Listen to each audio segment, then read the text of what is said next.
নমস্কার বন্ধুরা, আরও একটা নতুন রেসিপির সাথে তোমাদেরকে জানাই স্বাগত।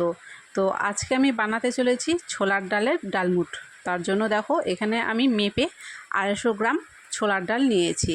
তারপরে ডালটাকে একটা পাত্রে দিয়ে দিলাম, দিয়ে খুব ভালো করে 2-3 বার জল পাল্টে পাল্টে ডালটাকে আমি এখানে ধুয়ে নিলাম। আর ডালটাকে এখন আমি ভিজিয়ে রাখবো 7-8 ঘন্টা। আর তার আগে ডালের মধ্যে দিতে হবে আমাকে বেকিং সোডা, বেকিং পাউডার কিন্তু না, বেকিং সোডা। এখানে আমি বড় চামচের 1/2 চা চামচ দিয়ে দিলাম বেকিং সোডা। দেওয়ার পরে খুব ভালো করে মিশিয়ে দিলাম। এখন এটাকে আমি 7 ঘন্টার জন্য এভাবেই রেখে দেব। 7 ঘন্টা পরে দেখো ফিরে এলাম। ডালটা কিন্তু অনেকটা পরিমাণে ফুলে দেখো বাটিটা গোটাটাই কিন্তু ভরে গেছে। যেহেতু বেকিং সোডা দেওয়া আছে, আবারও ডালটাকে আমি একটা বড় পাত্রের মধ্যে নিয়ে নেব। নিয়ে ডালটাকে 4 থেকে 5 বার খুব ভালো করে পরিষ্কার জল দিয়ে কিন্তু ধুয়ে নিতে হবে। ডালটাকে ঠিক এইভাবে হাত দিয়ে কষলে কষলে একটু ধুয়ে নিলে দেখবে ডালের যে বেকিং সোডা দেওয়া আছে বা ডালের যে নোংরা আছে সেগুলো বেরিয়ে যাবে। তারপরে ডালটাকে এইভাবে করে কিন্তু জল থেকে ছেঁকে আগে উঠিয়ে নিতে হবে।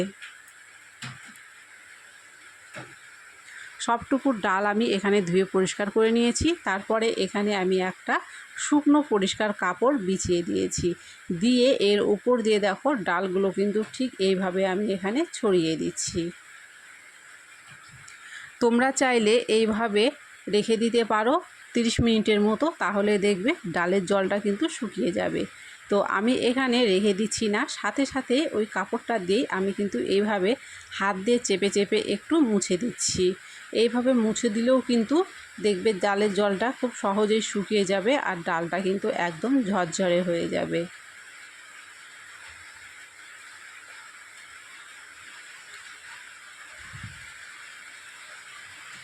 তো ডালটাকে তো আমি খুব ভালো করে এখানে শুকিয়ে নিলাম। তারপরে একটা পাত্রের মধ্যে উঠিয়ে নিচ্ছি। আর তোমরা দেখে বুঝতে পারছো ডালটা কিন্তু একদম ভালো করে মোছা হয়ে গেছে আর কতটা ঝরঝরে হয়ে গেছে।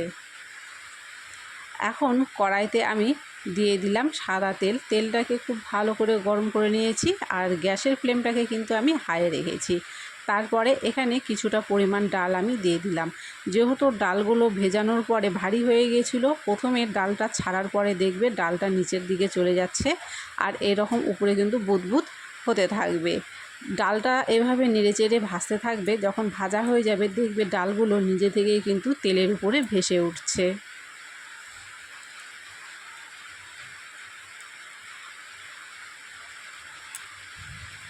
তো তোমরা দেখতে পাচ্ছ ডালগুলো কিন্তু একদম তেলের উপরে ভেসে উঠেছে। এই অবস্থায় কিন্তু আমি গ্যাসের ফ্লেমটাকে একটু লোতে করে দিয়েছি। তাতে করে ডালটা ওঠানোর সময় কিন্তু পুড়ে যাওয়ার ভয় থাকবে না। গ্যাসের ফ্লেমটা লো করে দেওয়ার পরে ডালগুলোকে এভাবে ছেঁকে উঠিয়ে নেব।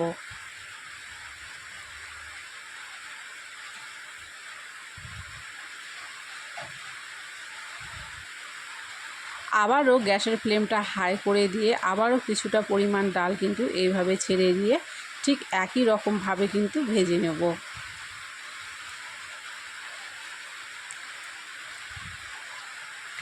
সবগুলো ডাল কিন্তু আমার এখানে ভাজা হয়ে গেছে। এবারে এর মধ্যে দিয়ে দিলাম 1 চা চামচ বিট নুন আর দিয়ে দেবো একটু লঙ্কার গুঁড়ো। আর আমি এখানে আর কিছু ব্যবহার করছি না। তোমরা যদি চাও একটু চাট মশলা এখানে ব্যবহার করতে পারো। তারপরে দেখো নেড়ে চেড়ে কিন্তু এইভাবে ডালের সাথে খুব ভালো করে বিট নুনটা আর লঙ্কার গুঁড়োটা মিশিয়ে নেব। তাতে করে কিন্তু এটা খেতে খুবই সুস্বাদু হবে। আর এইভাবে কিন্তু ভাজলে দেখবে একদম দোকানের মতো মুচমুচে হয়েছে খেতে। তো আজকের এই ডালমুট রেসিপি তোমাদের কেমন লাগলো কমেন্ট করে কিন্তু অবশ্যই জানিও। ভালো লাগলে অবশ্যই লাইক করে দিও। ভিডিওটাকে বন্ধু বান্ধব আত্মীয় পরিস্বজনের মধ্যে শেয়ার করে দিও। আর চ্যানেলটাকে কিন্তু অবশ্যই শেয়ার করে আমার পাশে থেকো।